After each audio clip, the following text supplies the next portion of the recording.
Good evening, a very good evening to our most revered Guruji, Dr. Ashok Kumar Mohanty sir, Dr. Milendra Rao sir, Dr. Narendra Gupta sir, Dr. Mahesh Chandra sir, our most senior and respected mentor, Dr. Manoj Jaiswal sir, Dr. Dilip Jani sir, Dr. S. Anand sir, doctor Shashikant Shinde sir और हमारे सभी respected IHF family members. तो जैसा कि मैंने मतलब already announce भी किया है, हमारे पेड सेशंस स्टार्ट हो चुके हैं, तो छोटा सा उसके लिए अनाउंसमेंट है कि उसके लिए आप सभी सब्सक्राइब कीजिए, ज्वाइन कीजिए। ऑलरेडी उसका फ्लायर हमने डाला है। तो अप्रैल मंथ से लेके जुलाई मंथ तक अलग अलग इवेंट्स आते हैं। हैनीमैन सर हैं, मोहंती सर हैं, राव सर हैं, उनके बर्थडे आते हैं, उनकी बरसी आती है। तो हमने पोस्टपोन किया हुआ था, अभी फिर से उसको अनाउंस किया है। तो आप लोग जरूर ज्वाइन कीजिए या अपने डियर एंड मतलब नियर एंड डियर जो भी आपके टच में हैं उनको बताइए।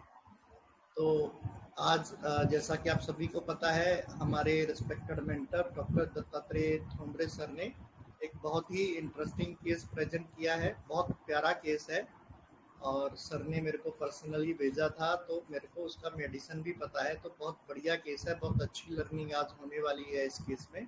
तो सबसे पहले मैं सर का वेलकम करता हूँ हमारी IHF फैमिली की ओर से।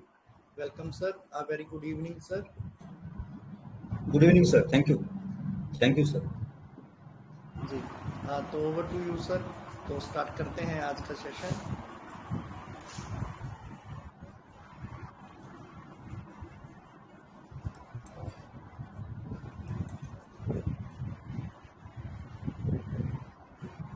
ओके सर, मैं पहले केस नैरेट कर देता हूँ। जी सर, आप कैमरा ऑन कीजिए। आपने अभी कैमरा ऑन नहीं किया है सर। जी कर रहा हूँ, हो नहीं रहा है। ओके ओके जी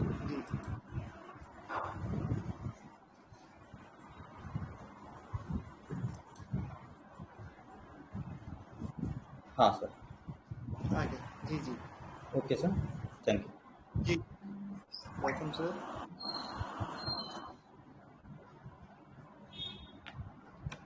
सभी ग्रुप मेंबर्स को वेरी गुड इवनिंग, नमस्ते।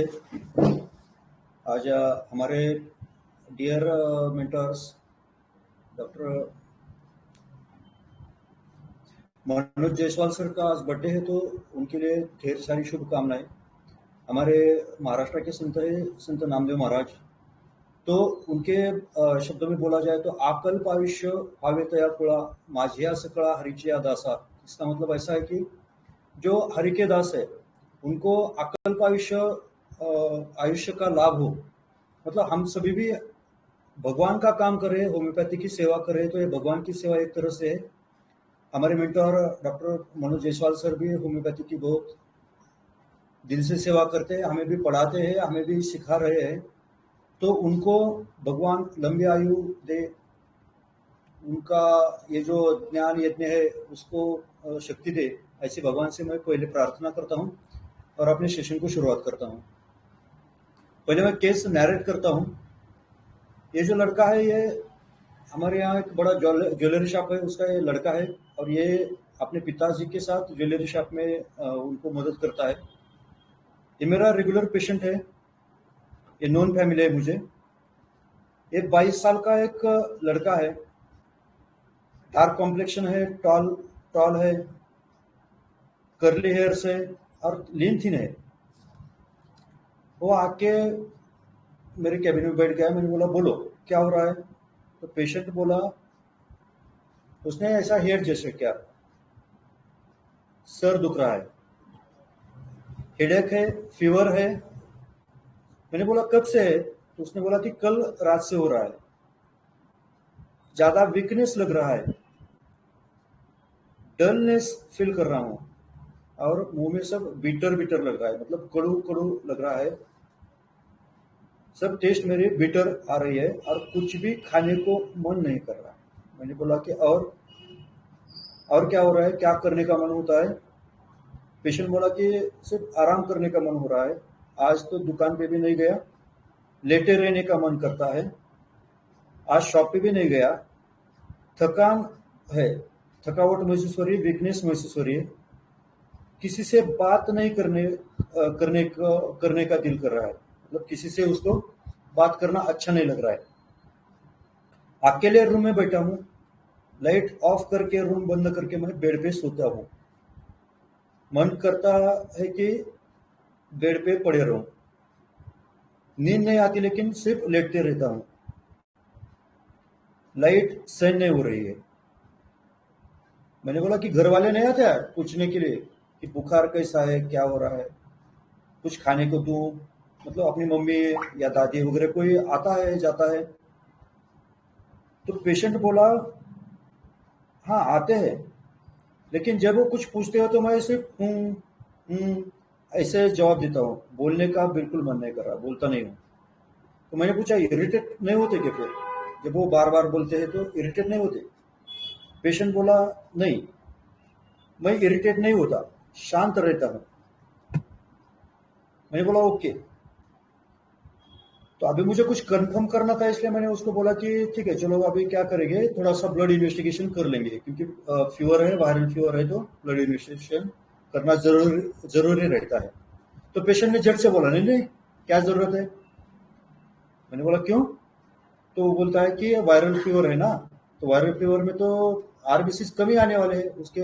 उसने बोला कि आरबीसी कमी आने वाले हैं, मतलब उसको वो बोलना था कि प्लेटलेट्स वगैरह कम ही आएंगे। तो क्या जरूरत है उसकी? तो आप क्या करो, डायरेक्टली मेडिसिन दे दो, मुझे अच्छा लगेगा। तो मुझे एक मेडिसिन क्लिक हो गया था, तो मैंने उसको मेडिसिन दे दिया, लेकिन उसका कुछ इफेक्ट नहीं हुआ। शाम में 7 साढ़े 7 बजे उसका फोन आया कि सर बुखार कुछ भी कम नहीं है, हालांकि मैंने डोलो भी ली थी लेकिन बुखार कुछ कम नहीं हो रहा है, सर में दर्द वैसा ही है और वीकनेस बहुत लग रहा है, किसी से बात करने को दिल नहीं कर रहा, खाने का दिल नहीं कर रहा, मतलब जो सवेरे सिम्टम्स थे वो सिम्टम्स अभी भी वैसे ही थे। तो मैंने फिर उसको बुलाया, ठीक से रिपोर्टेशन किया, और रिपोर्टेशन करने के बाद एक मेडिसिन आई और वो मेडिसिन दे दी, और मैं उस मेडिसिन पे बहुत कॉन्फिडेंट था। उसे बोला कि इसके 3 डोज होने के बाद 10-10 मिनट के मुझे फ़ोन करना। तो 8:30 बजे उसका फ़ोन आ गया। सर बोला कि अभी बहुत पसीना आया, बुखार भी उतर रहा है, हेडेक कम हो गया, और वीकनेस, वो जो थकान थी, गिडीनेस था, वो भी बहुत सा मुझे कम लग रहा है। तो ये केस था, बहुत अच्छे से एनालिसिस इनपुट्स आपके आए हैं। अभी कुछ एक दो जन थोड़ा सा अपना इनपुट यहाँ पे दे दें, तो बाद में हम प्रोग्रेस कर सकते हैं। बोलिए प्लीज।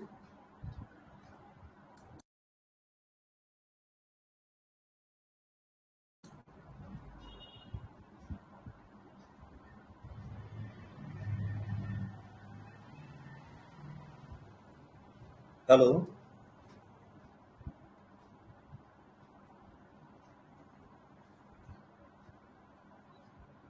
कोई दो चार लोग बोलेंगे तो।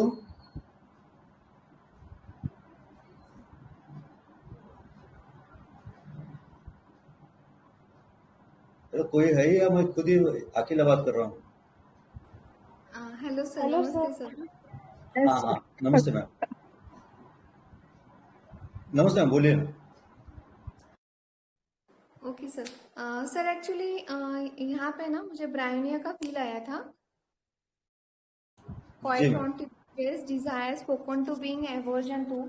और ऐसा लगा कि वो जो आपने जब पूछा ना इसको इन्वेस्टिगेशन के बारे में, तब उसने झट से स्पॉन्टेनियसली बोला कि नहीं करना है। सो मुझे सर जी ऐसे लगा कि उसको मतलब वो ब्रायनिया का फील आया, रीजन पावर इंक्रीज करना क्यों नहीं है कि वो तो बड़ा ही होगा। जी जी। उसमें चेक क्या करना है अभी, बाद में तो वो दवाई लेने के बाद तो खत्म ही हो जाएगा।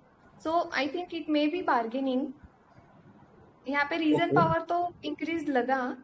सो okay sir I will go with Bryonia sir. Okay ma'am, nice analysis है, thank you. Thank you sir. Yes, और कोई?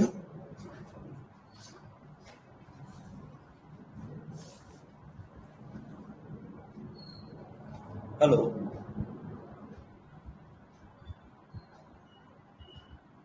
थोड़ा जल्दी जल्दी इनपुट देंगे तो जल्दी हेलो खत्म हो सर। जाएगा।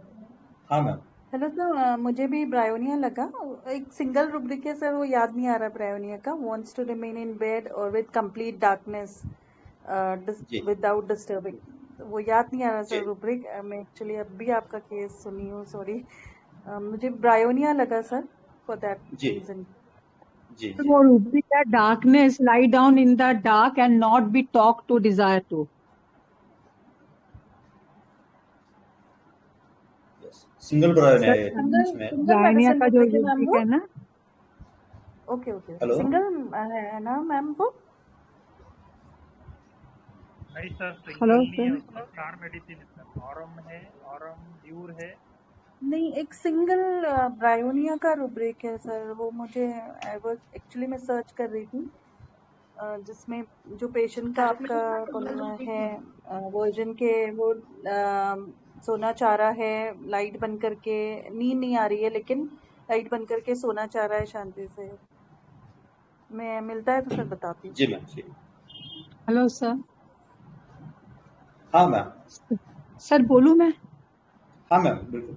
सर यहाँ पे तो वैसे ब्रायनिया का तो फील आ ही रहा है, साथ में आर्सेनिक भी सर वैसे वैसे साथ साथ में जा रही है। अगर सर वैसे फील के ऊपर में जाएंगे ना तो सीपिया नजर आती है, इनडिफरेंट टू एवरीथिंग, चुपचाप लेटा हुआ है बेड पे ना, कुछ करने का दिल नहीं कर रहा है उसको, काम पे भी नहीं जा रहा है, सब कुछ भी नहीं कर रहा है ना। तो इससे अगर हम देखेंगे तो सीपिया भी आ रही है। अच्छा। लेकिन वैसे इसका आर्सेनिक और ब्रायनिया मतलब कि ये है, इसमें साथ साथ चल रहा है, क्योंकि ये जी जितने भी इसके फिजिकल जर्नल्स है वो भी कवर हो रहे हैं और मेंटल जर्नल्स भी सारे कवर हो रहे हैं। मेंटल्स कैसे कवर करेगा मैम? आर्सेनिक कैसे कवर करेगा मेंटल्स? आर्सेनिक क्यों सर लगा यहाँ आपको? पे आर्सेनिक का वो रेस्टलेसनेस मतलब कि इसका इतना नहीं नजर आ रहा, बिकॉज आर्सेनिक अगर हम लोग लेते हैं ना तो उसकी रेस्टलेसनेस बहुत ज्यादा दिखनी चाहिए, जी जी जी है ना सर। हाँ। मेरे को नहीं मालूम सर, लेकिन जब आपने केस टेकिंग किया होगा लेकिन रेस्टलेसनेस कहीं नजर आ रहा है क्या केस में? ये तो सिर्फ पड़े रह रहा है, उसको पढ़ने का लेटने का मन कर रहा है बेड पे, या फिर रेस्टलेसनेस कहीं नजर आ रहा है? आर्सेनिक क्या करेगा? वो बाइटिंग टबलर में जाएगा ना, तो परेशान करेगा घर वालों को। तो ये तो बोल रहा है कि मुझे कोई पूछो मत, कोई आओ मत यहाँ पे, मुझे अकेला रहने दो, पढ़ने दो डार्कनेस में। तो क्या आर्सेनिक कर सकेगा ऐसा?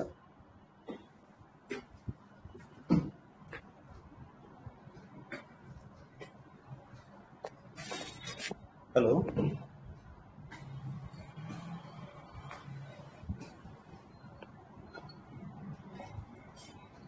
Hello ma'am. सर सर इसमें ना थोड़ा थोड़ा फील सर नक्स ओमिका का भी आ रहा है सर। जी सर, बहुत अच्छा। पर हाँ सर, क्योंकि ऐसा जरूरी नहीं है, जैसा हम लोग जितना जानते हैं नक्स ओमिका को कोई बहुत इरिटेबल पर्सन है, पर सर ऐसा नहीं है। ये तो हमने जी एक वो सर। बना रखा है। हाँ पर सर नक्स भी इसके काफी सारे जो है वो फैसेट कवर कर रहा है। जी जी सर, तो मुझे तो सर ये नक्स लग रहा है। और सर हो सकता है शायद आपने फर्स्ट में जो मेडिसिन दी थी वो ब्रायनिया दी थी। अच्छा, प्राणिया क्यों सर? क्यों लगा आपको प्राणिया? नहीं ब्रायनिया जो आपने फर्स्ट में दिया होगा, मेरा कहना है। आपने 2 मेडिसिन दिया ना सर, एक पहले फर्स्ट में जी दिया जी और फिर जब उसको नई रिलीफ लगा तो फिर आपने उसको नक्स दिया। लेकिन ब्रायनिया को कौन सा रूब्रिक या कौन सा फैसेट उसको मैच कर रहा है ब्रायनिया को, ऐसा लग रहा है? सर ये जो darkness lie down in the dark, ये वाला जो अगर अपन रूब्रिक लगाते हैं सर तो फिर ये केस पूरा ब्रायनिया की तरफ चला जाता है। ओके ओके ओके, उसमें 4 मेडिसिन है हाँ ना, सर। ऑरम ऑरमोर, जी हाँ, ब्रायनिया, जी हाँ सर। कैरेंटुला। हाँ बहुत अच्छा सर। हाँ, और अगर आप उसको छोड़ देते हैं हाँ, तो फिर ये नक्स की तरफ चला जाता है। और मैं बोलूँ कि ब्रायनिया भी नहीं दिया, नक्स भी नहीं दिया, तो कौन सी मेडिसिन पे जाएंगे सर? तो क्या सोचेंगे? हेलो तो सर अब इसके अलावा जो है फिर सर मैं सोच के बताता हूँ, 2 मिनट जरा। जी सर बिल्कुल सर। जी सर। थैंक यू सर, बहुत अच्छा एनालिसिस था। हाँ सर। हाँ सर, मुझे बेलेडोनल लग रहा है सर। जी सर, क्यों? तो बहुत बहुत डलनेस है, वीक फील कर रहा है, थोड़ा सा डेल्यूजन, पुअर हीट। और आपने जब इन्वेस्टिगेशन के लिए बोला ना तो बोला प्लेटलेट हाँ काउंट या ब्लड काउंट कमी होगा, मुझे ये ऑब्जेक्टिव रीजनेबल लग रहा है। जी और ये सर। बात नहीं करना चाहता किसी से, शांत रहना चाहता है, quiet wants to be. Rest desire भी है, और लाइट के प्रति वो सेंसिटिव बंदा है, लाइट के लिए सेंसिटिव है, तो मुझे जी बेलाडोना। जी सर, बेलाडोना बिल्कुल अच्छा उसका प्रिस्क्रिप्शन था, लेकिन बेलाडोना फेल हो गया sir, because my first medicine was belladonna. हाँ मैंने पूरे कॉन्फिडेंस के साथ उसको बेलाडोना दिया था, क्योंकि वो बेलाडोना पर्सनलिटी है, तो हमेशा हाँ बेलाडोना से ठीक होते रहता है। उसको मैंने पहला मेडिसिन बेलाडोना ही दिया था, मतलब फील्ड पे जाके दिया था, पूरा रिपोर्टेशन नहीं किया था। कभी कभी हम हो जाते हैं ना ओवर कॉन्फिडेंस की, आया बंदा हमें पता है तो हम दे देते हैं, लेकिन बेलाडोना पूरी तरह से फेल हो गया सर, बेलाडोना ने बिल्कुल काम नहीं किया। तो फिर मैंने और रीएनालाइज करके रिपोर्टाइज की, और जो मेडिसिन दिया तो उसने आधा घंटे के अंदर अंदर उसका 80% उसको रिलीफ दे दिया सर। हाँ तो congratulation sir, belladonna was my first prescription. Belladonna बहुत करीबी रेमेडी है, मतलब साथ साथ ही चलते हैं ये मेडिसिन के। तो रूब्रिक क्या लेंगे सर इसमें, क्योंकि ये केस इसमें में केवल फिर से तो नहीं जा सकेंगे, क्योंकि मैं भी उससे रूब्रिक के साथ ही गया था, फिर से यहाँ तक हाँ नहीं पहुंच सकेंगे। हाँ, सेकंड तो क्योंकि ये ब्रायनिया लेना मेडिसिन है चाहिए। ना, तो उसका। जी सर, ब्रायनिया। ओके सर, हाँ क्यों ब्रायनिया सर? वो डार्कनेस वाला तो वो सिंगल ही आ रहा है ना, अच्छा, वही एक डार्कनेस रूब्रिक। डिजायर। ओके हाँ ओके, मैंने तो बोल दिया ना ब्रायनिया और आर्सेनिक नहीं, तो क्या समझे, ब्रायनिया तो कट ऑफ हो गया, वो रूब्रिक नहीं लिया था मैंने। हाँ इसके सीधे सीधे रूब्रिक है बहुत, मतलब जो वर्जन है वर्जन पे भी लगाएंगे तो रूब्रिक आ जाएंगे अपने। वैसे आसान केस है, बहुत से जनों ने क्रैक भी की है रेमेडी, बहुत सारे जनों के चार्ट में भी ये रेमेडी आ चुकी है। ओके सर, थैंक यू, बहुत अच्छा एनालिसिस आपका। और कोई?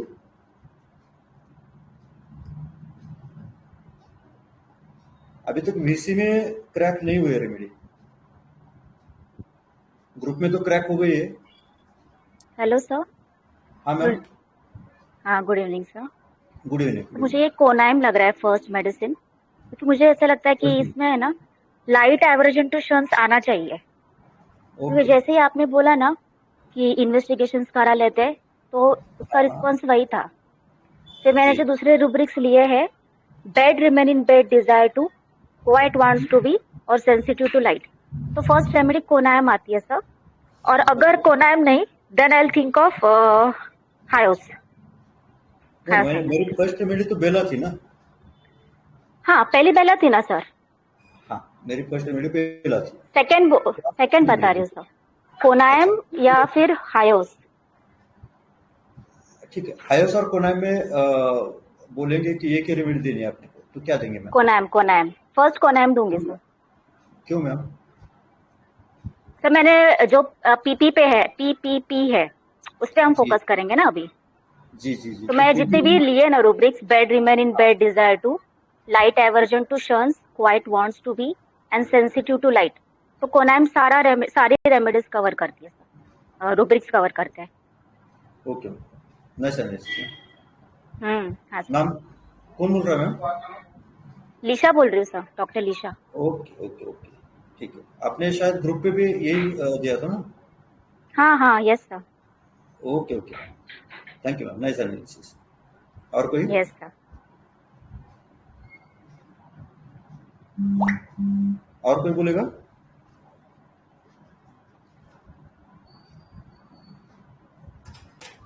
Hello sir. हाँ मैम। हाँ सर, मुझे ना हायोस का फील आया, क्योंकि ना सर उनको लाइट एवर्जन है, और मुझे दोनों जी तरफ से लाइट एवर्जन लगा, जैसे कि उनको लाइट से तो प्रॉब्लम हो ही रही है, और ना कि उनको आपने जब बोला ना कि अब इन्वेस्टिगेशन कर लेते हैं, तो उन्होंने एकदम फटाक से जो बोला कि नहीं नहीं हम नहीं करेंगे, तो मुझे उधर भी लाइट एवर्जन ही लगा। जी और जी, bed remain in bed desire ये लगा, और डलनेस भी है, तो मुझे ना ये मतलब पढ़ के ऐसा थोड़ा हाईवेस का ही फील आया था सर। जी मैम, उनकी लाइट सेंस तो है, इसलिए मैंने उसको पूछा था ना बाद में कि इन्वेस्टिगेशन करना है, मतलब मुझे इन्वेस्टिगेशन नहीं करनी थी, लेकिन मुझे ये कंफर्म करना था कि ये लाइट एवर्शन में है, क्योंकि फिजिकली तो बोल रहा था ना कि लाइट से सेंसिटिविटी हो रही है, लाइट नहीं जम रहा, मैं डार्कनेस में रहना चाह रहा हूँ, तो मुझे मेंटली भी कंफर्म करना था, तो इसलिए मैंने उसको इन्वेस्टिगेशन का पूछा, तो इसने झट से बोल दिया कि नहीं नहीं क्या जरूरत है, मतलब इसमें उसका कुछ पैसे का वगैरह कुछ प्रॉब्लम नहीं था, या उसमें उसके ऑब्जेक्टिव रीजनेबिलिटी भी नहीं थी, लेकिन उसको क्या करना था कि क्या करेंगे फिर, क्योंकि उसको एक बार कोरोना हो गया था उसके पूरे फैमिली को, तो उसको मालूम है पूरे इन्वेस्टिगेशन वगैरह, बीच में उसको एक बार डेंगू भी हो गया था, तो वो नहीं चाहता था, ऐसा मुझे लगा कि नहीं चाहता था कि बाद में और वही कॉन्सिक्वेंसेस हो, कि पता चले कि बाबा चलो उसके प्लेटलेट्स कम हो गए, तो वो झंझट नको, इसलिए उसने क्या किया कि नहीं करना है इन्वेस्टिगेशन, नको सर, आप डायरेक्टली मेडिसिन दे दीजिए। तो लाइट एवर्शन, लाइट शंस, ये रूब्रिक तो इसमें पक्का है, ठीक है। तो और रूब्रिक हमें जोड़ने हैं होगा जी यहाँ मैम। पे हाँ हाँ fear injury being injured of. जी ले सकते हैं, Okay. लेकिन यहाँ इसको क्या इंजरी हो रही है, यहाँ पे कौन सी इंजरी का उसको डर लग रहा है? वही जो टेस्ट नहीं करवा रहा, उसको लग रहा है कि मालूम नहीं क्या यहाँ पे मेरे को फिर से यहाँ पता चल जाएगा, तो उसके डर से। जी जी जी। हेलो हाँ सर।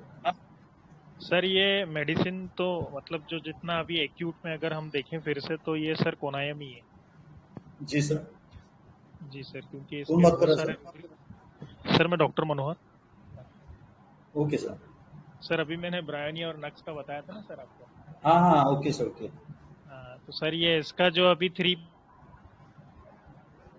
प्रोमिनेंट है, वो अगर अपन पूरा लेते हैं तो सर ये कोनायम पर ही जाता है। कोनायम पे जाएगा? जी जी सर। जी सर, कैसे एक्सप्लेन कर सकते हैं थोड़ा?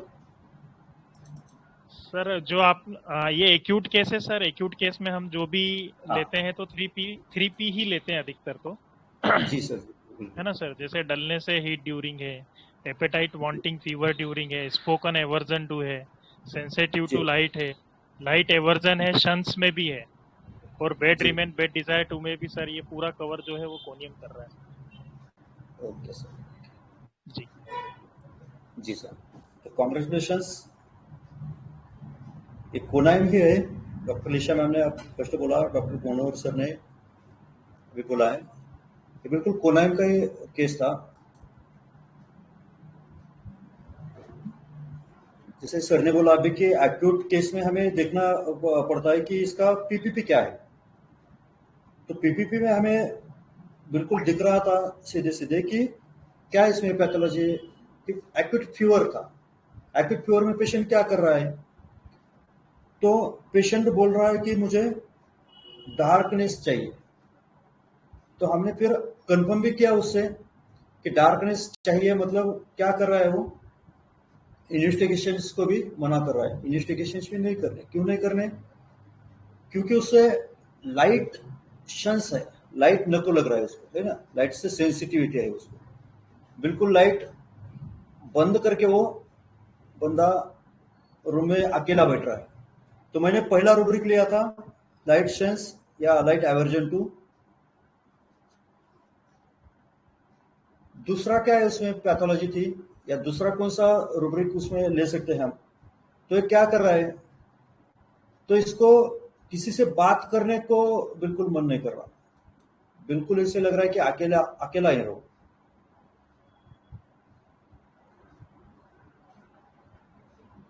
इसको बिल्कुल चिड़चिड़ हो रही है किसी से बात करने में भी, तो ये किसी को बात नहीं कर रहा, किसी के साथ बोल रहा नहीं, और कोई बोले तो भी ये क्या कर रहा है,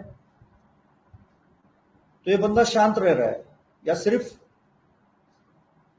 बोलेगा कि हाँ हूं, ऐसे बोलेगा। तो मैं शेयर कर देता हूं मेरे पीपीटीज।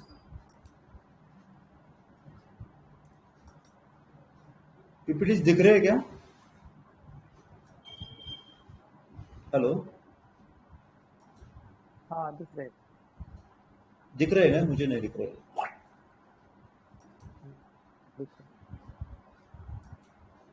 ओके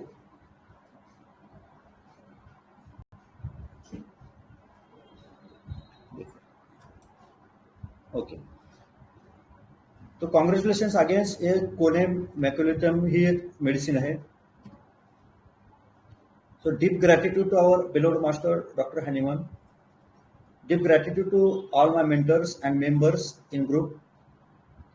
तो इसका एनालिसिस कैसे किया, इसको क्या है, फीवर है, बहुत वीकनेस लग रहा है, काम करने का मन नहीं हो रहा है।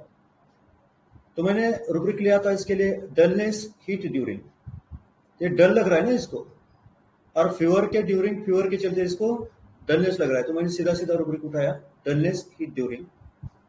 और काम करने को मन नहीं कर रहा है तो बिजनेस एवर्शन टू है। तो मैंने पूछा कि क्या करने को दिल बोलता है, तो वो बोला है कि शांत रहने का मन करता है, कोई बोले ना, तो quiet wants to be repose and tranquillity desires. अभी लाइट ऑफ करके बैठ रहा है, लाइट से तकलीफ हो रही है और उसको इन्वेस्टिगेशन भी नहीं कर रहे, इसका मतलब क्या है, इसको लाइट शंस है। तो मैंने सीधा सीधा रूब्रिक लिया जो थ्रू एंड थ्रू चल रहा है, जो पीपीपी है इस केस का, लाइट शंस।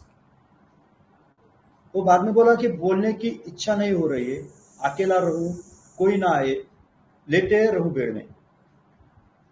तो ये क्या है, तो मैंने इसके लिए रूब्रिक्स उठाए थे, spoken to be aversion, company aversion, alone amelioration when, bed desire to remain in bed. ये रेस्ट नहीं कर रहा था, इसको खाली बिस्तर पे लेटना था, पढ़ना था, काम करने को मन नहीं हो रहा है। तो मैंने रूब्रिक लिया था बिजनेस एवर्शन टू। और जनरल रूब्रिक्स लिए थे मैंने फिजिकल जनरल्स में, माउथ बिटर टेस्ट, क्योंकि उसने बोला था कि मुंह में पूरा कड़वाहट भरी है, पूरा बिटर टेस्ट हो रहा है, कुछ खाने को मन नहीं हो रहा है, इसलिए जनरल फूड्स एंड ड्रिंक्स में फूड एवर्शन टू लिया था। मैंने सवेरे उसको फील्ड पे बेलाडोना वनियम दिया था विच फेल्स, एंड देन मैंने सेकंड प्रिस्क्रिप्शन दिया था उसको Conium maculatum one M which did its work. So this was case of Conium maculatum. तो थोड़ा सा स्टडी करते हैं कोनियम का।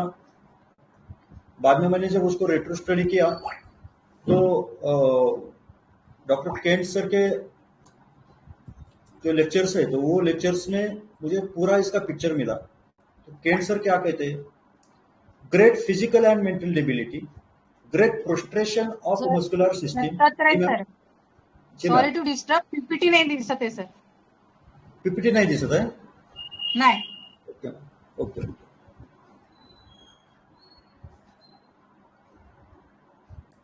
वो तो बोला दिखता है बोल के, ठीक है।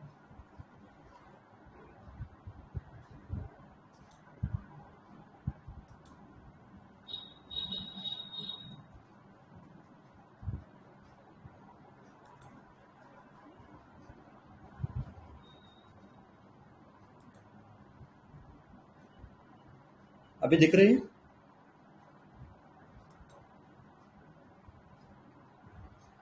नहीं दिख रही ना अभी भी? नहीं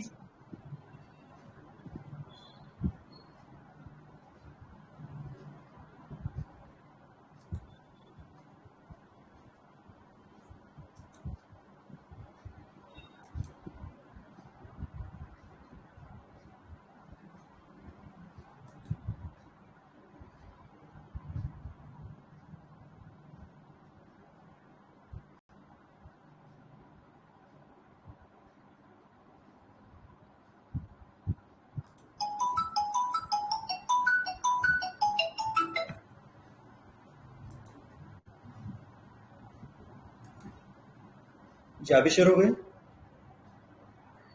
दिख रहे हैं ना अभी? Yes sir, yes sir. हाँ thank you yes sir.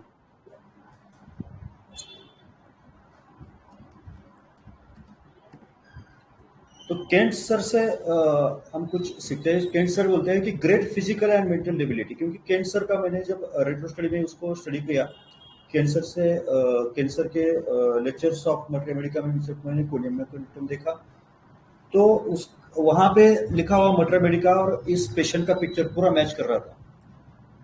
Cancer लिखते हैं कि great physical and mental debility, great prostration of the muscular system, exhaustion, tremulous weakness.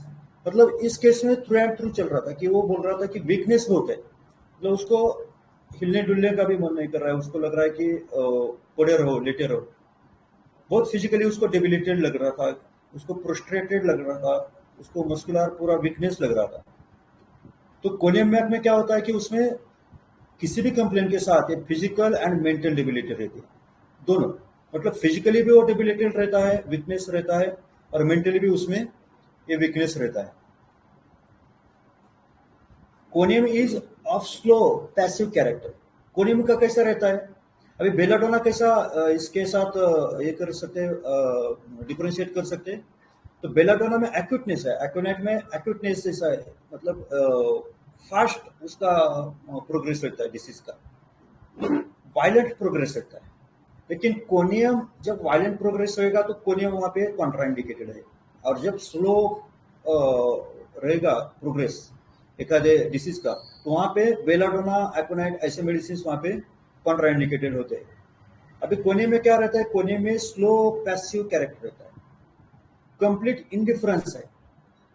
जैसे हमारे पेशेंट पे बोल रहा है कि कुछ करने को दिल नहीं कर रहा, सिर्फ मैंने उसको पूछा भी था कि मोबाइल देखते हो, टीवी देखते हो, तो उसने सीधा जवाब दे दिया कि नहीं सर, वो लाइट का, उस लाइट को सेंसिटिविटी है तो स्क्रीन का लाइट भी मुझे तकलीफ देता है, तो मैं कुछ नहीं कर रहा, सिर्फ लेटा रहता हूँ, किसी के साथ मुझे बोलने का मन नहीं कर रहा, काम पे जाऊँ ऐसा नहीं लग रहा, या कुछ एक्टिविटीज करूँ ऐसा भी मुझे नहीं लग रहा। तो हर चीज के बारे में इसमें क्या हो गया? अभी कंप्लीट इंडिफरेंस हो गया, takes no interest in anything, किसी भी चीज में इसको कुछ भी इंटरेस्ट नहीं आ रहा, कुछ भी करने को इसको दिल नहीं कर रहा। He is averse to being near people, उसको कोई साथ में भी नहीं चाहिए, कोई पीपल साथ में भी नहीं चाहिए, मतलब उसके फैमिली मेंबर्स को भी वो क्या कर रहे हैं, एवर्शन हो रहा है उसको फैमिली मेंबर्स भी नियर नहीं चाहिए, उसको लगता है कि मैं अकेला रहूं।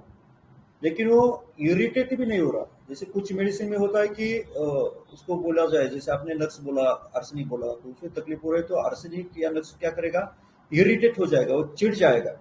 लेकिन कोनियम क्या करता है, वो चिढ़ता भी नहीं। He is averse to being near people, उसको पीपल अच्छे नहीं लगते, एंड टू टॉकिंग, और उनको बोलना भी अच्छा नहीं लगता। और इसका एक खास रुब्रिक है कोनियम का कि स्ट्रीट पे जाता है और स्ट्रीट पे कोई समझो चल रहे लोग हैं तो उनको पकड़ के वो गाली देता है। Those passing him he is inclined to seize hold of and abuse them. ऐसा एक रूब्रिक है कोनियम मैथ में कि राह चलते लोगों को क्या करता है, गालियां देते रहता है। आई थिंक सैनी सर ने एक राम सैनी सर ने एक केस प्रेजेंट किया था HSS पे। तो वो लेडी क्या कर रही थी, लेडी को कुछ तो मेडिसिन दिया सर ने, और लेडी को फोन किया कुछ तो भी डोज बताने के लिए। लेडीज ने वो फोन उठाया, वो ड्राइव कर रही थी, और ड्राइव करते करते उसने फोन उठाया, लेकिन सर को बोलने के बजाय क्या करे, उसने गाली दे रही थी किसको, जो स्ट्रीट पे अच्छे से नहीं चल रहे थे लोग, या किसी ने उसको डिस्टर्ब किया तो उसको गाड़ी में बैठे बैठे गाली दे रहे थे। तो सैनी सर ने उसको फिर वापस बुला के लिया और उसको कोनियम मैक्यूलेटम रेमेडी दे दिया था, उसको अच्छे रिजल्ट आए थे। तो इसका ऐसा रहता है कि राह चलते लोगों को ये गाली देता है। इसका मेटाफोरिकल मीनिंग भी हमें समझना है, वो बाद में हम समझेंगे। इसका मूड हमेशा सैड ग्लू में रहता है, इसके दिल में हमेशा अनहैप्पीनेस रहता है, माइंड उसका हमेशा दुखी रहेगा। और केंट सर लिखते हैं कि ये जो हैप्पीनेस का एपिसोड्स है, या हैप्पीनेस का अनहैप्पीनेस का एपिसोड, सैडनेस का एपिसोड, ये ग्लूमीनेस का एपिसोड हर 15 दिन को आता है। यदि हमें एक पेशेंट में देखे कि हर 15 दिन को ये सैडनेस हो रहा है, बाकी दिन तो अच्छा रहता है, तो हम कोनियम मैप का वहां पे विचार जरूर कर सकते हैं। The Conium patient will sit and mope in the corner in a state of sadness and depression, giving no reason, only that he is so sad. Conium क्या करता है कि वो दुखी होता है, अनहैप्पी होता है, और क्या करता है कि घर के एक कॉर्नर पे जाके बैठता है, और जब घर वाले पूछते कि क्या हुआ, क्यों दुखी हो आप, तो उसको उसका कारण नहीं बताने आता। क्यों दुखी हूं, मैं दुखी हूं इसलिए दुखी हूं, इसका कारण मुझे पता नहीं। लेकिन उसको अंदर से वो इंडिफरेंस आ जाता है, उसको अंदर से वो ग्लूमिनेस आ जाता है, वो मोप आ जाता है, ये मोरोज रहता है, पीविश रहता है, वेक्स्ड रहता है। Can not endure any kind of mental excitement, it brings on physical and mental distress, brings on weakness and sadness. इसको एक्साइटमेंट, मेंटल एक्साइटमेंट सहन नहीं होता। जैसे हम काफिया में देखते हैं कि मेंटल एक्साइटमेंट से भी उसको तकलीफ होती है, वैसे कोनियम में भी ये मेंटल एक्साइटमेंट उसको फिजिकल एंड मेंटल डिस्ट्रेस लाती है, उसमें वीकनेस निर्माण करती है, उसमें सैडनेस निर्माण करती है। Sometimes Conan symptoms will be found in a person who have suffered from grief. मतलब इसका एलिमेंट्स ग्रिप से भी होता है, कुछ ग्रिप उसके जीवन में आता है और उस ग्रिप की वजह से क्या हो जाता है, वो सैड हो जाता है। जितना रिस्पांस वो ग्रिप को देना चाहिए उससे बढ़कर रिस्पांस उसका वो ग्रिप को रहता है। वो बार बार वो ग्रिप को ड्वेलिंग करते रहता है, बार बार मन में वही विचार नेगेटिव थिंकिंग लाता है कि मुझे ग्रिप कैसे हो गया, और वो ग्रिप को पकड़ के रहता है और खुद उदास बैठे रहता है, उसके जीवन में पूरा उदासी छाए रहता है। They become broken in memory until they become imbecile. मतलब जब वो एक्साइट होते हैं ऐसे ग्रिप के वजह से या किसी भी चीज की वजह से, तो मतलब क्या है ना, कोनियमैक का खास ये बात है कि उसको प्रोग्रेसिव पैरालिसिस होता है, धीरे धीरे धीरे धीरे उसका पैरालिसिस होते रहते हैं। वीकनेस आता है पहले और उसका रूपांतर फिर पैरालिसिस में हो जाता है। मतलब जब मेंटली वो ज्यादा एक्साइट हो जाएगा तो धीरे धीरे उसका वीकनेस ऑफ मेमोरी हो जाएगा, और वीकनेस ऑफ मेमोरी बढ़ते बढ़ते बढ़ते पूरे स्टूपिडिटी में जाता है, पूरे स्टूपिडनेस में जाता है, इम्बेसिल होता है। और वैसे जब फिजिकल वीकनेस उसको स्टार्ट होता है तो धीरे धीरे धीरे उसका वीकनेस पैरालिसिस में कन्वर्ट होता है। मैंने एक केस सुना था किसी मेंटर से, तो उन्होंने वो बताया था कि उसका जो पैरालिसिस है, जैसे हमारे बोरिक सर बोलते हैं कि उसका पैरालिसिस है तो असेंडिंग टाइप ऑफ पैरालिसिस है, धीरे धीरे वो ऊपर ऊपर चलते जाता है। मतलब शुरू में उसके पैर में पैरालिसिस आ जाएगा, फिर उसके कमर में पैरालिसिस आ जाएगा, एब्डोमिनल मसल में पैरालिसिस आ जाएगा, और फिर उसके चेस्ट मसल में पैरालिसिस आके रेस्पिरेटरी उसको फेलियर होता है और वो डेथ होता है। तो इससे कुछ डिसीज आपको याद आ रहा है, ये सिम्टम किस डिसीज के रहते हैं? ये असेंडिंग पैरालिसिस जो रहता है कि पैरों से शुरू हो जाता है धीरे धीरे धीरे और फिर रेस्पिरेटरी फेलियर में पेशेंट चला जाता है। डिस्ट्रोफी कोई बता सकेगा? जी मैम। मस्कुलर डिस्ट्रोफी जी, और कोई उसका एक खास ऐसा मस्कुलर जी डिस्ट्रोफी मैम, एक गुलेन-बारी सिंड्रोम में सर होगा ma'am. Muscular dystrophy Guillain Barre syndrome, Guillain Barre syndrome में क्या होता है, पोस्ट वायरल सिंड्रोम होता है वो, और उसमें क्या हो जाता है कि धीरे धीरे उसके असेंडिंग पैरालिसिस होते रहता है और धीरे धीरे उसका मस्कुलर पावर जो है तो लॉस होता है और फिर रेस्पिरेटरी डिस्ट्रेस में जाके वो रेस्पिरेटरी फेलियर में जाती है, उसकी डेथ होती है।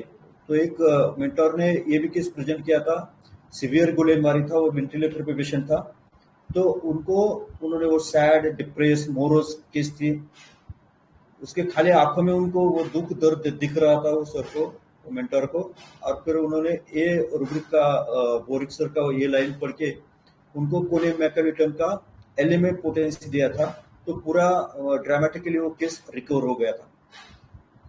तो इसका जो कोनियम का जो है ना, तो पैरालिसिस उसका असेंडिंग टाइप रहता है, धीरे धीरे धीरे उसका प्रोग्रेस भी होता है, असेंडिंग मतलब पैर से लेके ऊपर ऊपर आता है। तो गुलेन-बारी में ये सिम्टम बहुत अच्छे से दिखता है, जैसे आपने मैडम ने बोला था मस्कुलर डिस्ट्रोफी में भी ये हम यूज कर सकते हैं, लेकिन उसको मेंटल्स मैच होने चाहिए। We would not think of giving conium for those sudden violent congestion of brain or sudden violent attacks of pain in the head, eyes, face, but those that accompany a general progressive disease. जैसे हमें अभी चर्चा की कि इसमें वायलेंटनेस, suddenness ये नहीं रहता कोनियम में। जैसे हम देखेंगे कि एक्रोनाइट में ये सडननेस है या बेलाडोना में सडननेस रहता है, उनके लिए रेमेडीज प्रसिद्ध है। जब ये सडननेस नहीं रहेगा तो हम क्या करते हैं कि बेलाडोना, एक्रोनाइट इसको रूल आउट कर देते हैं बहुत से टाइम। लेकिन कोनियम में क्या रहता है कि ये सडननेस एब्सेंट रहता है। जब सडननेस रहेगा तो हम कोनियम को ज्यादा थिंक नहीं कर सकते। लेकिन यदि ये प्रोग्रेसिव डिसीज है, जनरल प्रोग्रेसिव डिसीज है, धीरे धीरे और डिसीज बढ़ रहा है, धीरे धीरे वीकनेस बढ़ रहा है, उसका रूपांतर फिर पैरालिसिस में हो रहा है, तो हम कोनियमैक का वहां पे विचार कर सकते हैं। Excitement will bring on headache, excitement headache को कॉज करती है। It is general, wherever there is a trouble there will be numbness with pains. ये खासियत है कोनियमैक। जहां भी ट्रबल होगा, जहां भी उसको प्रॉब्लम होगा बॉडी के किसी भी पार्ट में, तो वो प्रॉब्लम नमनेस के साथ और पेन के साथ ही होगा, मतलब उसको नमनेस आने वाला है। Sick headache with inability to urinate, अभी क्या हो जाता है, इसको मसल पैरालिसिस हो जाता है, तो यूरिनरी ब्लैडर के मसल्स उसके पैरालाइज हो जाते हैं या वीक हो जाते हैं, तो हेडेक के साथ उसको यूरिनेट करने में भी दिक्कत आती है, प्रॉब्लम्स आते हैं। जैसे हम सबको पता है, हमने बीएचएमएस में ये पढ़ा था कि Conium mac is great remedy for giddiness, तो ग्रेट गिडीनेस रहता है इसका। जैसे हमारे पेशेंट में भी हमें दिखा था कि उसको गिडीनेस है, चक्कर आ रहे हैं, ऐसे बोल रहा था वो। Everything in room seems to be go around, उसको चक्कर आना शुरू हो जाता है, ऐसा लगता है कि पूरा रूम उसका घूम रहा है। पैरालिसिस और weakness of muscles all over body. Paralysis मतलब वीकनेस रहता है, मसल का वीकनेस हो जाता है, और वीकनेस फिर धीरे धीरे धीरे बढ़ के पैरालिसिस में बदल जाता है। अभी हमने देखा कि सेंसिटिव टू लाइट है, ये क्यों है sensitive to light? Because sluggishness of adaptation of eyes due to defective accommodation. इसके मसल भी वीक हो जाते हैं, उसके आईज के मसल भी वीक हो जाते हैं, और उसको अकोमोडेशन जो रहता है कि इसमें डिम लाइट से ब्राइट लाइट में जब जाता है तो हमारे आंखें क्या करती है, उस लाइट को अकोमोडेट करती है। हम अपने आंखों को उस तरह से अकोमोडेट करते हैं। लेकिन इसमें जब ये disease stage, conium disease stage में जाता है तो स्लगिश अडेप्टेशन हो जाता है, स्लगिश एकोमोडेशन हो जाता है, उसके मसल वीक हो जाते हैं और उसको एकोमोडेट नहीं करने को आता, इसलिए वो लाइट को सेंसिटिव हो जाता है। Aversion to light without inflammation of eyes. हम जनरली देखते हैं कि कुछ आंखों में इन्फेक्शन हो गया है, कंजक्टिवाइटिस हो गया है, तो वो टाइम को हमें आंखों में ऐसे लाइट को सेंसिटिविटी रहती है। लेकिन कोनियमाक में ये इन्फ्लामेशन ऑफ आईज एब्सेंट है, फिर भी उसको एवर्शन टू लाइट है। The प्यूपिल will not accommodate itself. क्यों रहता है? क्योंकि उसके प्यूपिल से रहते हैं ना, तो वीक मसल की वजह से अकोमोडेट नहीं कर सकते खुद को। तो change between strong light and dim light. हाँ सर, उसका slide is not changing, slide change नहीं हो रहा। अभी हो रहा मैम? हेलो, अभी हो रहा है? नहीं, अच्छा, आवाज आ रही है ठीक से? सर स्लाइड भी क्लियर है और आवाज भी आ रही है। ओके, थोड़ा नेटवर्क इशू हो सकता है ma'am. Yes, I will rejoin. Okay, thank you. तो aversion to light without inflammation of eyes, इसमें क्या रहता है कि इन्फ्लामेशन ऑफ आईज नहीं रहता, फिर भी उसको क्यों रहता है लाइट को एवर्शन? क्योंकि उसके pupil will not accommodate itself to the change between strong light and dim light. जैसे डिम लाइट को और स्ट्रॉन्ग लाइट को हमारे पीपल्स स्टिमुलेट मतलब उसको रिस्पॉन्स करते हैं, तो इसका अकोमोडेशन बहुत स्लो हो जाता है, वो पीपल्स उसके रिस्पॉन्ड नहीं कर सकते, and he suffers from the sensitivity of light. Severe photophobia and lacrimation, इसकी वजह से उसको फिर फोटोफोबिया हो जाता है। और कैंसर लिखते हैं बाद में कि conium cures ulcers of cornea ulcer. इसका कॉन्स्टिट्यूशन कैसा है? तो कैंसर के according it is nervous broke down constitution, nervous रहता है, उदास रहता है, टायर्ड ऑफ लाइफ, जीवन से हारा हुआ, sees nothing in the future but sickness and sorrow and paralysis और इम्बेसिलिटी। अभी जो बंदा धीरे धीरे धीरे वीक होते जा रहा है, जिसका माइंड वीक होते जा रहा है, जिसका फिजिकल वीक होते जा रहा है, जिसके मसल्स वीकनेस हो रहे हैं, जो पैरालिसिस में, वो बंदे के सामने क्या रहेगा? पूरा अंधेरा छा जाता है, उसके भविष्य में उसको कुछ दिखता नहीं है, वो पूरा मोरोज हो जाता है, पूरा उदासी उसके मन में छा जाती है, पूरा अंधेरा उसके मन में छा जाता है। इसलिए वो पूरे लाइफ में क्या रहता है? उदास रहता है, टायर्ड ऑफ लाइफ। अभी ये जिंदगी का भी उसको टायरनेस हो गया है। ये कोनियम मैक्युलेटम, ये प्लांट रेमेडी है, इसको हम जनरली पॉइजन हेमलॉक बोलते हैं। ये बहुत पॉइजनस प्लांट है, और हम जो कैरट खाते हैं, कैरट की फैमिली है एपिएसी, और एक कोनियम मैक्युलेटम की भी फैमिली है एपिएसी फैमिली का ये प्लांट है। इसकी एक बहुत सुप्रसिद्ध कथा है कि ऐसा कि सॉक्रेटिस जो थे, द ग्रेट फिलोसोफर सॉक्रेटिस, जो सच लोगों को बताने की कोशिश करते थे, लेकिन जो कुछ कंजर्वेटिव पीपल्स थे वहाँ के, तो उनको इनके जो विधान थे जो उनको रास नहीं आ रहे थे सॉक्रेटिस के, तो सॉक्रेटिस को मारने के लिए जो पॉइजन दिया था, तो पॉइजन था Konemacca, an old remedy rendered classical by Plato's graphic description of its employment in the death of Socrates. तो सॉक्रेटिस की डेथ किससे हुई थी? सॉक्रेटिस को मारने के लिए कोनेमैक्का पॉइजन यूज किया था. It affects nerves and muscles, causing incoordination and paralysis. मतलब कितनी क्रूएल्टी से सॉक्रेटिस को वो लोगों ने मार दिया. देखो धीरे धीरे उनको पैरालिसिस हो गया और धीरे धीरे रेस्पिरेटरी फेलियर में जाके सॉक्रेटिस की डेथ हो गई. Difficult speech and gradual weakness, ये इसके डॉक्टर ऑफ सिग्नेचर सर. अभी फाटक सर क्या बोलते हैं? Useful in old age. Conium maculatum जो रेमेडी है तो ओल्ड एज की रेमेडी है. ये जो वीकनेस है, ये जो पैरालिसिस है, वे वीकनेस पैरालिसिस ओल्ड एज में होता है. तो ये ओल्ड एज की रेमेडी है. और ओल्ड एज सिर्फ उम्र से ही नहीं, हमारी स्टेट भी हो सकती है ओल्डनेस में.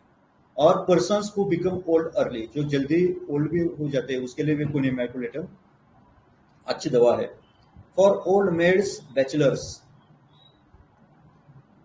Youth who suffer from ill effects of masturbation. मतलब सेक्सुअलिटी पे कोनेमैकुलिटम बहुत काम करता है. जैसे कि हमें सबको मालूम है कि विडोज और विडोवर्स की दवाई है कोनेमैकुलिटम, क्योंकि इसमें सेक्सुअल इनकॉन्टिनेंस, मतलब जो इसमें क्या होता है कि सेक्सुअल जब हम उसको सप्रेस कर देते हैं सेक्सुअल इमोशंस को या अति कर देते हैं, तो वो टाइम पे कोनियम स्टेट आ जाता है, वीकनेस आ जाता है, और फिर वहाँ हम कोनेमैकुलिटम का यूज कर सकते हैं. जैसे कि मास्टरबेशन का बहुत हो गया मास्टरबेशन और उसके साइड इफेक्ट्स होने लगे, इल इफेक्ट्स दिखने लगे, तो Conium maculatum is one of the remedy.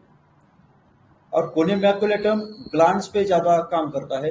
इसमें स्टोनी हार्डनेस ऑफ ग्लैंड्स आ जाता है, और खास करके मेमोरी ग्लैंड्स और ओवरीज, इसमें स्टोनी हार्डनेस आ जाता है. वैसे तो हर एक ग्लैंड, मतलब ये रेमेडी एक्टिव करते हैं ग्लैंड्स पे. हर ग्लैंड्स पे क्या हो जाएगा, पूरे ग्लैंड्स उसके स्टोनी हार्डनेस आ जाता है. मतलब कैंसर स्टेट भी रहे तो उसमें स्टोनी हार्डनेस आ जाता है. Paralysis of hysteria and hypochondriasis from sexual abstinence. Sexual abstinence के बाद उसमें क्या हो जाता है कि हिस्टेरिया आ जाता है. जैसे हम कुछ लेडीज में देखते हैं कि विडोज है और उसको हिस्टेरिया की बीमारी है, तो उसका कॉज हम ये सोचते हैं कि उसको सेक्सुअल एब्स्टिनेंस है और उसको फिर ये हिस्टेरिया हो गया. तो इसके लिए कोनेमैकुलिटम बहुत अच्छे रेमेडी है. और सेक्सुअल एक्सेस, सेक्सुअल एब्स्टिनेंस और sexual excess, ill effects of contusion, blows, over straining, overwork. मतलब कुछ कंट्यूजन हो गया, कुछ मार लग गया और उसके बाद सिम्टम शुरू हो गए, कुछ ओवर स्ट्रेनिंग हो गया, ओवरवर्क हो गया, तो उसके बाद सिम्टम शुरू हो गए, तो भी हम क्या कोनेमैक का विचार कर सकते हैं. ग्रीफ इजीली इंटॉक्सिकेटेड, ये ग्रिप की रेमेडी है. और दूसरा सर बोलते हैं कि ये इंटॉक्सिकेटेड इजीली हो जाते हैं. मतलब उसने थोड़ा भी पी लिया तो उसको ज्यादा इंटॉक्सिकेट हो जाता है, क्योंकि वो पूरा नर्व्स पे अफेक्ट होता है कोनिया. तो उसका अटैक्सिया, उसका गेट एकदम डिस्टर्ब हो जाना. तो थोड़ी पीता है लेकिन उसको ज्यादा चढ़ती है.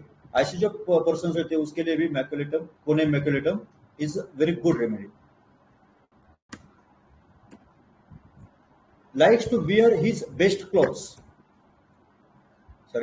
Excitement causes mental depression. जैसे हमने पिछली बार भी देखा था,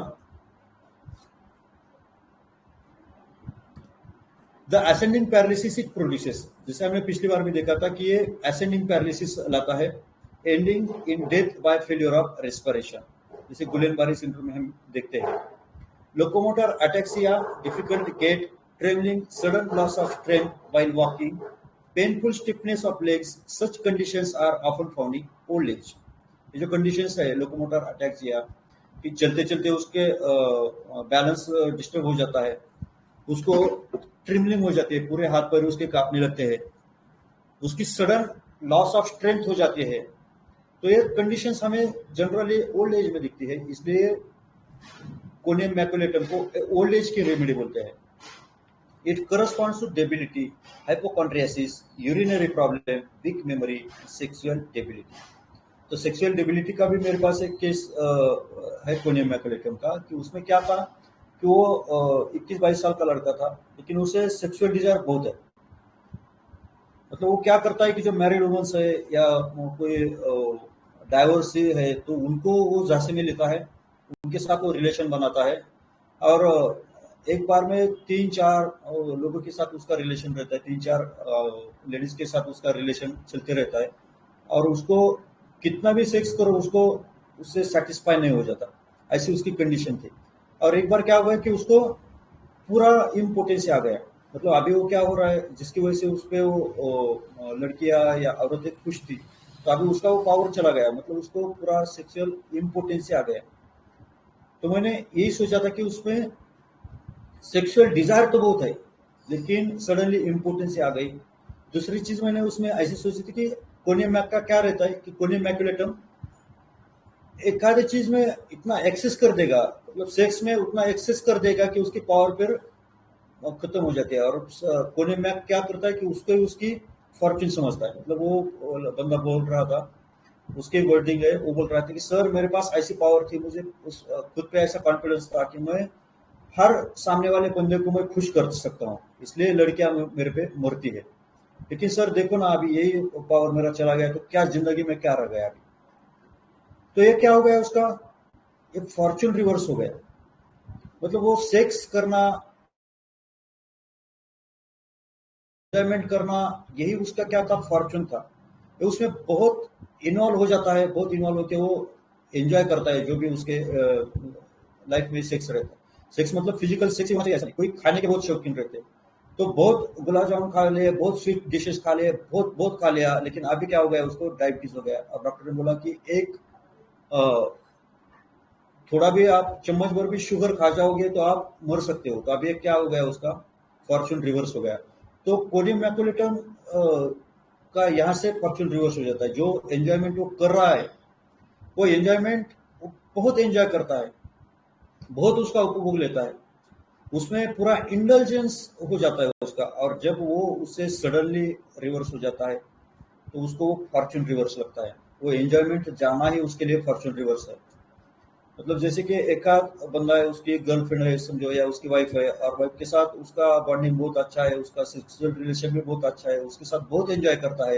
एक दोस्त है उसके साथ वो बहुत एंजॉय करता है लाइफ, और अचानक से उसका डेथ हो गया, अचानक से वो उसको छोड़कर चली जाती है, तो ये भी क्या होता है उसके लिए, ये भी उसके लिए फॉर्च्यून रिवर्स उसको लगता है।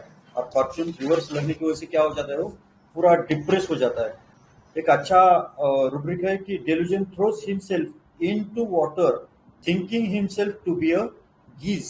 गीज मतलब एक ऐसा पक्षी है, जो गीज मतलब एक नर पक्षी है और वो आसमान में तैरते रहता है, हमेशा आसमान में उड़ते रहता है, बहुत कम टाइम वो जमीन पे रहता है। लेकिन वो जब आसमान की सैर करता है तो उसके साथ उसकी फीमेल पार्टनर जिसे हम गैंडर बोलते हैं, और एक गीज और गैंडर ये दोनों जोड़ा जो रहता है आसमान में एंजॉय करते रहता है, अपनी लाइफ एंजॉय करते रहता है। अचानक से जब गैंडर की डेथ होती है तो गीज क्या करता है, गीज सीधे छलांग लगाता है पानी में, फिर वो उड़ना नहीं चाहता और फिर वो पानी में क्या हो जाता है, डूबकर मर जाता है। तो ऐसी एक कथा है, उस पर से ये रूब्रिक आया है।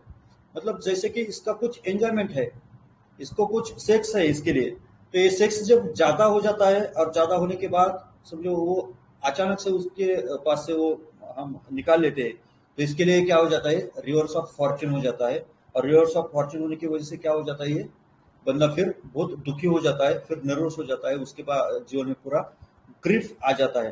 तो उसको उसके अलावा कुछ फिर समझ में नहीं आ जाता, तो उसको लगता है कि अभी मेरे पैरों तले अभी जमीन खिसक रही है। उसको लगता है कि delusion ground gave away his feet, अभी मेरे पैरों के तले से जमीन खिसक रही है। डेल्यूजन अ ग्रीफ लेड अपॉन हिम, अभी मेरे ऊपर पूरे ऐसे दुख का डोंगर आके गिरा है, पर्वत आके गिरा है। फिर इसको बिजनेस एवर्शन लगता है, बिजनेस इनकैपेसिटी लगती है, और फिर ये क्या करेगा, बेड रिमेन्स इन बेड लगेगा। इसको फिर लाइट का आवर्षण होगा कि कुछ उसको लाइट नहीं चाहिए जिंदगी में, इसको अंधेरे में रहने का फिर दिल करता है। तो ये था थोड़ा सा कोनियम मैकुलेटम, टाइम भी बहुत हो गया है, तो और भी कोनियम मैकुलेटम है, हम कभी और इसको स्टडी करेंगे। तो मेरी तरफ से एक कोने में कैल्शियम का, तो छोटा सा प्रयास था स्टडी का। हालांकि ये एक्यूट केस थी, इसलिए थोड़ा ही मैं डिस्क्राइब करना चाहता था, लेकिन थोड़ा सा बोलने की इसमें थोड़ा सा ज्यादा हो गया। किसी को कुछ पूछना है अभी केस के बारे में? नहीं तो फिर वाइंड अप कर देते हैं। Thank you. Hello hello sir. हाँ सर। हाँ, बोल रहे थे इसका जेलसीमियम के साथ इसका कुछ डीडी हो सकता है क्या? जेलसीयम के साथ क्या ये लग रहा सर आपको? जेलसीयम के साथ कैसे लग रहा है आपको? जेलसीयम में लाइट उसका आवश्यक है सर। जेलसीयम हमेशा लाइट के लिए ये करते रहेगा, मतलब वो डेलियरियम में जाता है जेलसीयम लाइट के लिए। और कोनियम मैकुलेटम लाइट एवर्शन में है, उसको लाइट से नहीं, लाइट नहीं चाहिए उसको, मतलब डलनेस जेलसीयम में भी आता है, इसमें भी आता है। जेलसीयम को कोई तो भी कंपनी चाहिए, किसी को तो फर्नीचर को पकड़ेगा, पकड़ के चलता है जेलसीयम, कोई तो चाहिए उसको, वो घबरा जाता है जल्दी। लेकिन इसमें कंपनी का एवर्शन रहता है, कंपनी नहीं चाहिए कोनियम मैकुलेटम। इस तरह से उसका डीडी हो सकता है सर। बहुत अच्छा सर, बहुत अच्छा। Thank you sir. और कोई क्यूरी है?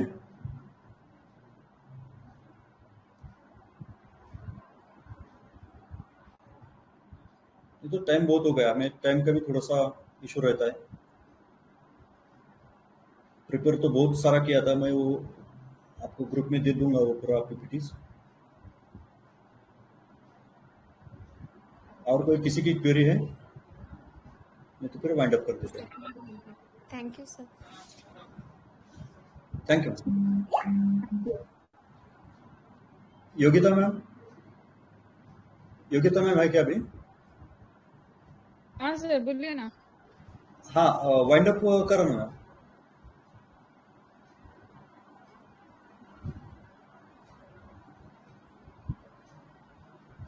Sir thank sorry, you, thank you.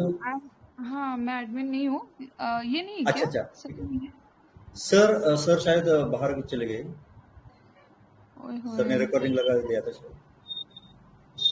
हाँ sir, Dattatreya sir, thank you very much sir. Case तो बहुत ही वंडरफुल था, लेकिन केस के साथ आपने जो पीपीटी शेयर किया ना, उससे मतलब हाँ ऑल फैसेट कवर हो गए सर कोनियम के। और हम जी वेट मैम, करेंगे सर, जो बच गया है वो आप फिर से पढ़ा दो। और जी शायद मैम। कुछ नेट इशू था, लेकिन सर पीपीटी पूरी बराबर दिख नहीं रही थी, मतलब जो अच्छा, आपने नेट इशू लेकिन है। ओरली समझाया ना, दैट वाज टू गुड। तो थैंक यू सो जी ma'am, much for wonderful case and wonderful session, wonderful PPT. Thank you, thank you. अभी एक दिन सर क्या आप करेंगे ना, डिस्कनेक्ट। मेरा जो और एक केस है कोनियम मैथ का, तो वो डिस्क्राइब करेंगे और उसके साथ फिर डिटेल, क्योंकि मेरा समाधान नहीं हुआ कोनियम सिखाने का। तो हमें वृषाली मैडम ने बहुत अच्छे से कोनियम समझाया था, तो वो हिसाब से फिर एक दिन करेंगे उसका कोनियम का, और एक दिन में केस डालूंगा कोनियम का। Yes sir. हाँ, क्योंकि क्या होता है ना, एक बार हमें रेमेडी मालूम हो गई ना, तो फिर हमें वो रेमेडी दिखने लगती है, क्योंकि eyes can see that thing only which our mind knows. जो हमें मालूम होता है वही हम देखते हैं, अन्य तो वो दिख नहीं जाता हमें, मतलब सामने रहता है पेशेंट, हम अलग से, जैसे कि हमने ब्रायनिया सोचा, आर्सेनिक सोचा, नक्स सोचा, लेकिन कोनियम पे फिर नहीं आते, क्योंकि हमें वो मालूम नहीं रहता, ऐसा हो जाता है। ये एक्यूट उसका फैसेट अलग रहता है और क्रॉनिक फैसेट अलग रहता है। तो एक दिन हम क्रॉनिक भी फैसेट उसका देख लेंगे, कॉन्स्टिट्यूशन कैसे रहता है कोनियम का। तो क्या और कोई क्यूरी है किसी की? सर एक काम कीजिए ना, आप डिस्कनेक्ट कर दीजिए, हाँ जी जी जी, वीसी मैं कर रहती दूंगा चालू डिस्कस। रहने दीजिए, और एक बार ना हाँ हाँ, मैसेज कर दीजिए प्रवीण सर को, तो वो जी जी, नहीं तो चालू रह जाएगी वीसी, उसको अगर ठीक है डिसकंटिन्यू मैम, नहीं किया तो। जी ठीक है ma'am, okay okay okay. Thank you sir, thank you everyone बहुत अच्छा फॉर केस था sir. Thank you so much, listening. sir. Wonderful. Okay, thank you ma'am.